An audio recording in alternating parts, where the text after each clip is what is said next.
What if I told you that some of the most famous people in history didn't die the way you think they did? What behind all the glamour, the genius, and the legendary stories, there was a dark secret that nobody wanted to talk about. Today, we're diving into the tragic true stories of 6 historical legends whose lives were cut short by a disease that was hidden, misunderstood, and absolutely devastating. This is a story about syphilis, and trust me, what you're about to learn will change the way you see history forever.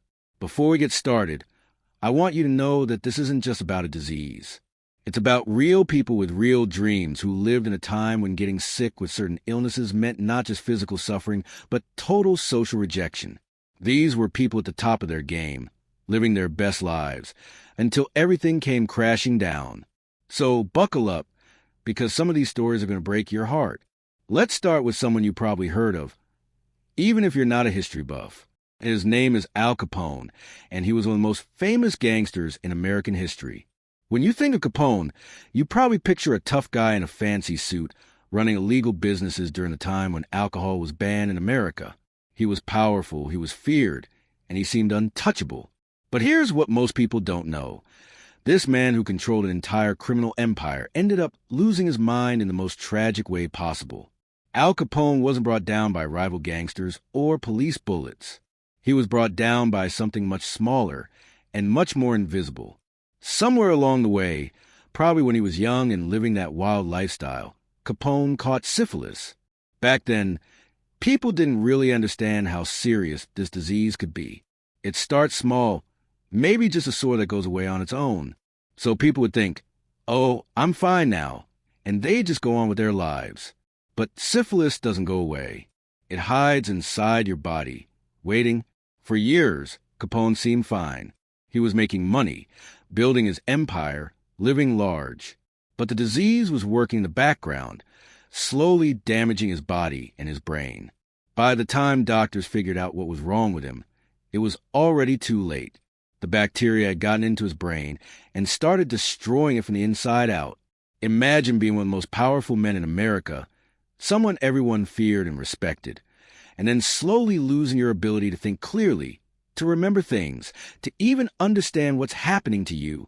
When Capone finally went to prison, not for all his crimes, but for not paying his taxes, the disease really started showing itself. Other prisoners noticed he was acting strange. He couldn't follow conversations anymore. He would get confused about where he was. Sometimes he would just stare off into space. This tough gangster who once ruled Chicago was turning into someone who couldn't even take care of himself. The prison doctors tested him and confirmed what they suspected. His brain was being eaten away by syphilis. They tried to treat him, but remember, this was the 1930s and 40s. The treatments they had back then were brutal and didn't work very well. By the time Capone got out of prison, he was like a shell of his former self. He spent his last years at his mansion in Florida, but he wasn't really living anymore. His mind was gone. He had the mental capacity of a child. His family had to watch this once powerful man struggle with the simplest tasks. He died at age 48, and while the official cause was listed as a heart attack, everyone knew the real killer was a disease he'd been carrying for decades. Now, let's talk about someone completely different. Howard Hughes was basically the Elon Musk of his time. This guy had everything.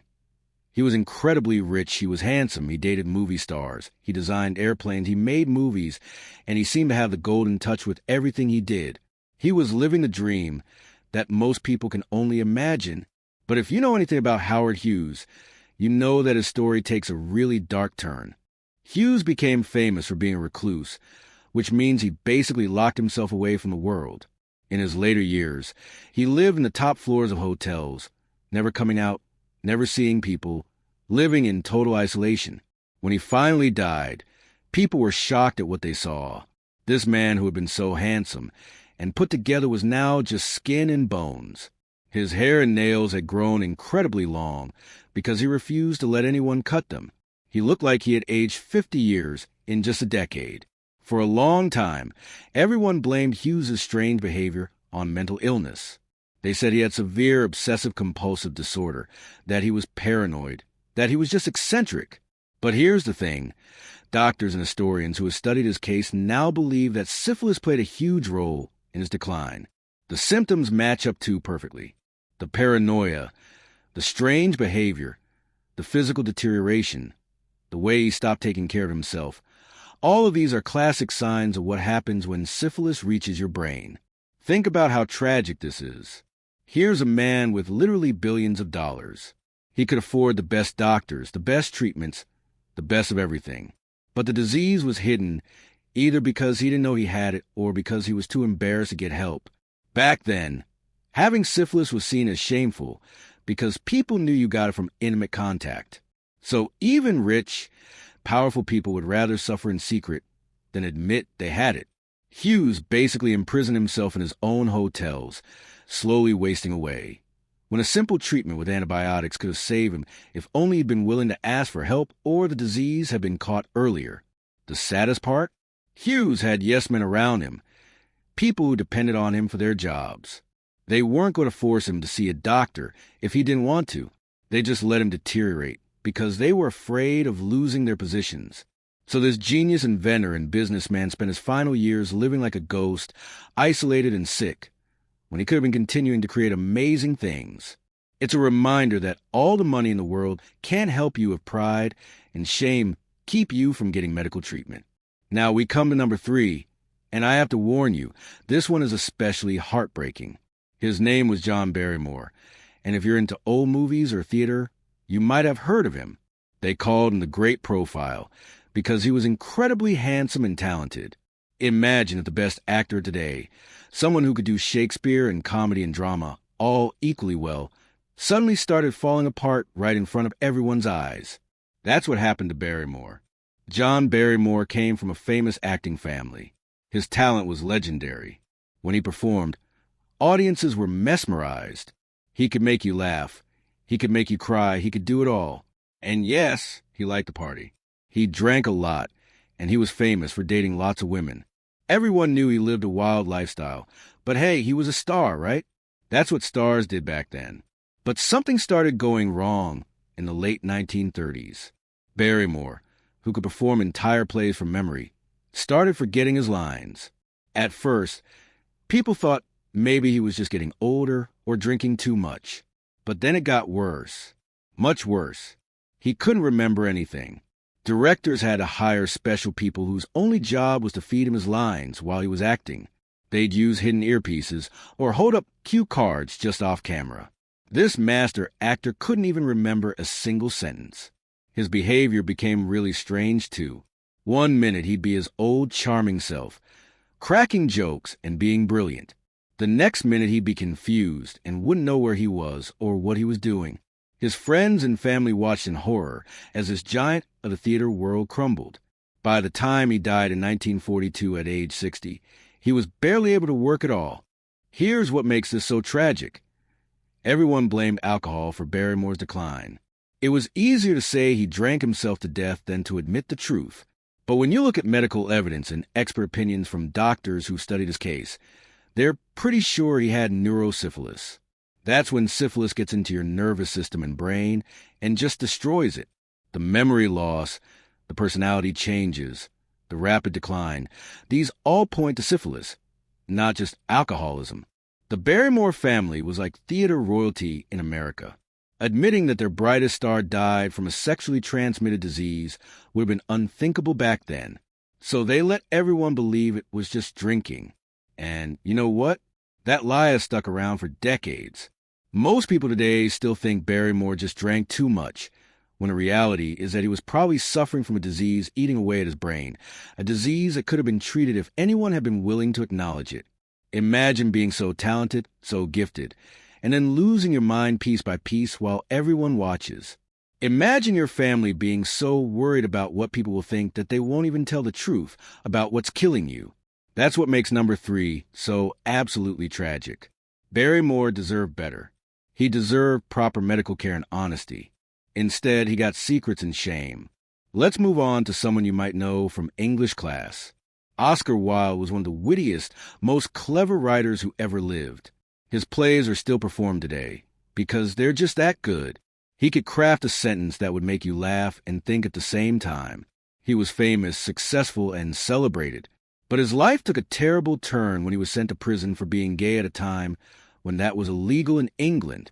Everyone knows that prison destroyed Wilde's health and reputation. What most people don't know is that he probably had syphilis long before he ever went to prison. Doctors who studied his medical history believe he caught it when he was young, maybe even during his college years. Back in Victorian England, it was actually pretty common for young men to visit prostitutes, and that's how many people got infected. After Wilde got out of prison, he was a broken man. He'd lost everything: his reputation, his family, his money. He fled to France and lived in poverty. But beyond the emotional devastation, his body was falling apart. He had terrible ear infections that got worse and worse. Eventually, the infection spread to the membranes around his brain. He was in constant pain. Here's what's amazing, though. Even as his body was failing him, Wilde's mind stayed sharp almost until the very end. His friends who visited him said that even though he looked terrible and was clearly dying, he could still make them laugh with his brilliant conversation. There's a famous story about his last days. He was lying in a cheap hotel room with ugly wallpaper, and he looked around and said, "One of us has to go." Even facing death, he kept a sense of humor. Wilde died when he was only 46 years old. The official cause was listed as brain inflammation, but modern doctors are pretty confident that this was actually the final stage of syphilis. The disease had been hiding in his body for years, slowly damaging him, and it finally finished the job. Think about all the plays he never got to write, all the stories we never got to read, because the disease cut his life short. What's really sad is that Wilde lived just a bit too early. If he'd been born even a few decades later, simple antibiotics could have cured him completely. Instead, one of literature's greatest minds was taken way too soon by something that we can now treat with a basic prescription. It's heartbreaking to think about. Now let's talk about Edgar Allan Poe. If you've read The Telltale Heart or The Raven in school, you know his work. Poe basically invented the horror story as we know it. He wrote about madness, fear, and death in ways that still give people chills almost 200 years later. But here's the creepy part. Poe's own death is just as mysterious and disturbing as any story he ever wrote. In October 1849, Poe was found wandering the streets of Baltimore. He was delirious, wearing clothes that didn't belong to him, and he couldn't explain what happened or how he got there. Someone took him to a hospital, and for 4 days he drifted in and out of consciousness, hallucinating and calling out for someone named Reynolds. Nobody ever figured out who Reynolds was. Then Poe died. He was only 40 years old. For years, people have tried to figure out what killed Edgar Allan Poe. Some said it was alcohol. Others suggested he had rabies or was poisoned. But when you look at the medical evidence with modern knowledge, a lot of doctors think it was syphilis. All of his symptoms, the delirium, the confusion, the way his body was breaking down, match up with late-stage syphilis that has attacked the brain. Here's something really interesting. Poe was famous for being a drunk, right? That's what everyone says about him. But actually, people who knew him said he couldn't handle alcohol at all. Just one glass of wine would make him really intoxicated. That's not how alcoholism usually works. But you know what causes extreme sensitivity to alcohol? Neurosyphilis. When the disease damages the blood vessels in your brain, even a tiny bit of alcohol hits you really hard. So what looked like alcoholism might have actually been a symptom of the disease killing him. Think about Poe's stories for a second. He wrote about people going insane, experiencing hallucinations, hearing voices, losing their grip on reality. What if he was writing about things he was actually experiencing? What if the disease was already affecting his brain while he was writing those masterpieces, and he was describing his own symptoms without even realizing it? It's a chilling thought that the master horror might have been living his own horror story. The last person I want to tell you about is Paul Muni. If you're not into old Hollywood movies, you might not know this name, but Muni was huge back in the day. He won an Oscar. He could transform himself into any character. Directors loved working with him because he was so serious and dedicated to his craft. But then, right when he was at the peak of his career, something went wrong. Muni started turning down roles for no clear reason. He worked less and less. By the early 1950s, He basically stopped acting altogether. The official explanation was that he had arthritis and heart problems, but people who worked with him noticed other things. He would forget his lines, which was really weird for someone known for being super prepared. He'd have mood swings, getting angry for no reason and then seeming confused. The thing is, we don't have definite proof that Muni had syphilis. His medical records were probably destroyed or cleaned up to protect his reputation. But when you look at all his symptoms together, the joint pain, the heart issues, the memory problems, the personality changes, they all fit the pattern of syphilis in its later stages. And remember, Muni spent his early years working in theater in New York, where the disease was super common back then. What's frustrating about Muni's case is that we may never know the whole truth. He died having withdrawn completely from public life, and his family and friends kept his medical issues private. Was it syphilis? Was it something else? The mystery remains. But the pattern is there, and it matches what we've seen with so many other people from that era. So why am I telling you all these sad stories? What's the point? Well, there are actually several really important lessons here. First, these stories show us how far medicine has come. Every single one of these people died from something that we can now cure with simple antibiotics. Syphilis used to be a death sentence, and now it's just a treatable infection. That's incredible progress. And it happened mostly because of the discovery of penicillin in the 1940s. Second, these stories show us how dangerous shame and stigma can be. Some of these people might have gotten help if they hadn't been so embarrassed about having a sexually transmitted disease. Howard Hughes literally had billions of dollars, but wouldn't get treated because of shame. Families would rather lie about how their loved ones died than admit the truth, that shame and silence killed people who could have been saved. Third, we need to remember that history isn't always what it seems. For decades, people believed these individuals died from alcoholism or overwork or mental illness, when a real cause was something else entirely. How many other historical figures do we misunderstand because the truth was hidden? How many genius artists, writers, inventors, and leaders did we lose to this disease? When you think about it, it's kind of mind-blowing. What would have happened if Oscar Wilde had lived another 20 years? What more could he have written? What if Howard Hughes had kept his brilliant mind and continued inventing? What performances did we miss out on from John Barrymore? What technologies weren't created? What books weren't written? What discoveries weren't made? All because this disease was cutting down brilliant people in their prime. The cultural loss is something we can't even measure. These weren't just famous people. They were innovators, creators, artists who changed the world. And a tiny bacteria took them down, one by one, often while everyone around them looked the away or blamed something else. But here's the good news. We live in a much better time. We have antibiotics. We have medical knowledge.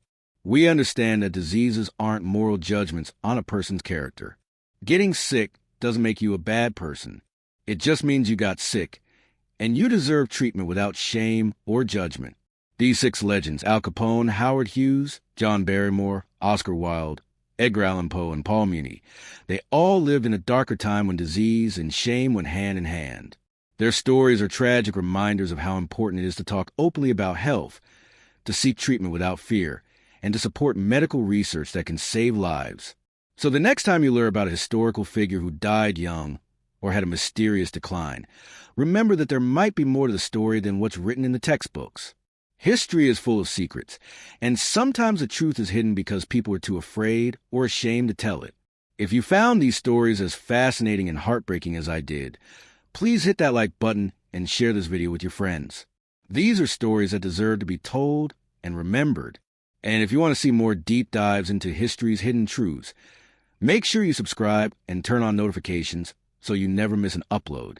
History is full of incredible, shocking, and tragic stories, and I'm here to bring them to you. Thanks for watching, and I'll see you in the next video.